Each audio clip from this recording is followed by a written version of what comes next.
That is a Grammy that every artist wants, almost as much as Trump wants Greenland. Which makes sense. I mean, because Epstein's Island is gone, he needs a new one to hang out with Bill Clinton. Did Trevor Noah just roast a sitting president into a potential lawsuit? And did Sabrina Carpenter really risk a PETA cancellation over a bird? And did the Glamot guy get fired? The 2026 Grammys weren't just an award show.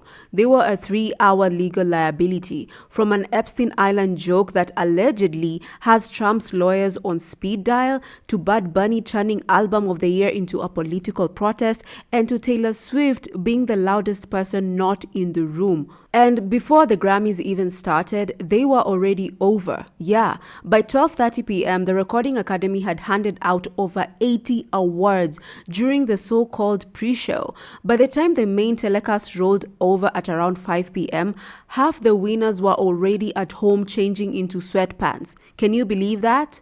Fans were furious, especially when legends like Lady Gaga and Ariana Grande picked up Grammys off camera. Like, what the heck was that? And let's be real, the main broadcast has officially become a 3-hour concert because less than 10 awards were actually televised. One tweet nailed it when they said, "I hate that they announce a boatload of winners before the show, shaking my head. We're just here for the ads and the vibes." At this point, the Grammys aren't about honoring music. Nope. They're just about keeping advertisers comfortable and the chaos profitable. That's it. And let's get to Trevor, because Trevor was messy. In his final year as host, Trevor Noah went fully crazy. While presenting Song of the Year, he joked that the Grammy is something that every artist wants, almost as much as Trump wants Greenland. Oh my goodness. And then he dropped the nuclear line and he said, since Epstein Island is gone, he needs a new one to hang out with Bill Clinton. Because Epstein's Island is gone, he needs a new one to hang out with Bill Clinton.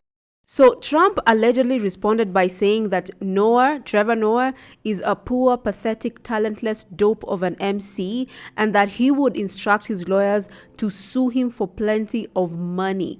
So Trevor Noah, wherever he is, he better get ready, because I don't think Trump is playing about this. Trump continues by saying, "I cannot speak for Bill, but I have never been to Epstein Island, nor anywhere close, and until tonight's false and defamatory statement, I have never been accused of being there, not even by the fake news media. And Trevor Noah is a total loser, and he better get his facts correct and get them straight fast." I don't know if I would want to be Trevor Noah at this particular moment. Anyway, I don't think Trevor Noah cares about this whole situation, but anyway, Trevor Noah is better than me because I would be caring so much. Anyway, let's move on to Bad Bunny, because Bad Bunny didn't just win Album of the Year for, I'm not going to mention that album's name because it's a bit too hard for me to mention it. But yeah, that album also became the first Spanish language album to ever take the top prize. So he turned that moment into a protest. And after winning that album, he looked straight into the camera and said, "Ice out." He said, "Before I can even thank God for this award, ice out." Before I say thanks to God, I'm going to say ice out. And he wasn't alone. We had artists like Billie Eilish, Olivia Dean, Shabuzi, Kilani. All of them accepted their speeches and they criticized the immigration enforcement and ICE. So this year's red carpet wasn't really about diamonds. It was also about ice out pins everywhere. Like, everyone has these ice out pins. And so, yeah, the Grammys accidentally became the most political award show of the year this year. And speaking of pins and rings, I was not familiar with Chappelle Roan's game. I was not at all. She shocked me this time. And she walked the red carpet in a sheer Mugler-inspired gown that looked like it was literally held together by rings. And it wasn't nudity. Her dress was giving everything. It was giving high fashion, late 90s couture energy. It was giving redesigned for maximum internet shock value. Yep. And shocked we were. The message was very clear with this one. This wasn't about sex, it was about control, it was about spectacle, and doing whatever you want on the most conservative red carpet in music history. Now, the biggest shock of the night wasn't about who won, it was about who wasn't there. And Taylor Swift skipped the entire Grammys, okay? So fans were literally looking for her at the red carpet, at the ceremony, they were looking for her everywhere. But apparently, she was on a private date night with Travis Kelce. Completely unbothered, this girl. And the tea is, she didn't want to show up at the Grammys because she is currently being dragged into Blake Lively's messy lawsuit against Justin Baldoni. Now, my favorite part about this whole Grammys awards situation was Kendrick Lamar officially being the most awarded rapper in Grammy history, hitting 27 wins and passing Jay-Z. Oh my goodness, I loved it. Every time I tell you this, hip-hop is gonna always be right here. We're gonna be in these suits, we're gonna be looking good, we're gonna be having our folks with us, we're gonna be having the culture with us. So I appreciate y'all. God is the glory. Love y'all. For those of you people who are saying that Drake is the one who made Kendrick relevant, I just want to remind you that Kendrick had won so many Grammys before there was any beef with Drake. So y'all need to simmer down. Just simmer down a little bit. Sabrina Carpenter was also there and she had an iconic airport-themed performance until she pulled out a live dove. Yo, PETA was like, nah fam, we don't like that. And if you don't know who PETA is or what PETA is the organization that represents the ethical treatment of animals. Justin Bieber was also at the Grammys and he performed Yukon in nothing but boxers and socks. Could you believe that? Oh my goodness. Anyway, his vocals were just so good. They were so angelic. I loved everything about his performance, okay? This man is truly, truly gifted. Did y'all just see Justin, Deshaun, Malik, Bieber perform at the Grammys? He really did that.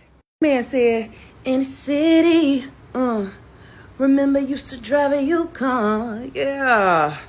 Pick up whenever you go. Yes! Come on, Bieber! Anyway, the drama about his performance was not even about his vocals or him dressing in boxers and socks. It was about his new back tattoo, which was very much Hailey Bieber, his new wife, okay? And I guess he was trying to shut down the rumors that he is still attached to Selena Gomez, because a lot of people have been saying this for years. A lot of people have been saying that Justin hates Hailey Bieber and he's still so in love with Selena Gomez. But I guess he's trying to shut that down. What do you guys think about that? Because I'm not really sure what he was trying to do. A lot of guys also noticed that the Glamot guy, Cole Waleza, was not present at the Grammys. Instead, there was a female director who was heard instructing the celebrities. Now, this comes 2 weeks after the absolute chaos of Cole. First, people thought that J-Lo was being rude to him at the Golden Globes, and then he defended her. But then, old emails surfaced from 2019 where Cole was allegedly dismissive to a woman wanting to book the Glamot for her wedding. He later on apologized, but it looks like the Grammys gave him the boot anyway. So the comment sections was not having it because people were saying, get Cole back. It's the personality that we love, not just the robot. Anyway, what do you guys think about this? Do you think that the Grammys did great by giving him the boot? Or do you think he should still be included even though he was going through this whole controversy? Anyway, one of the most iconic moments of the whole entire Grammys was when Cher was giving the award for Record of the Year, and instead of saying Kendrick Lamar, she said Luther Vandross. Now, Luther Vandross has been dead for like 1,000,000 years, and it was just an iconic moment. I just love Cher. I love her. It was just iconic. And the Grammy goes to...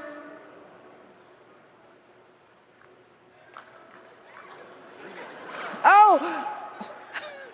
They told me it was going to be on the prompter. The Grammy goes to Luther Vandross. Anyway, history was made on that night. Lawsuits were teased and birds were traumatized. Anywho, I leave for the drama. See you later.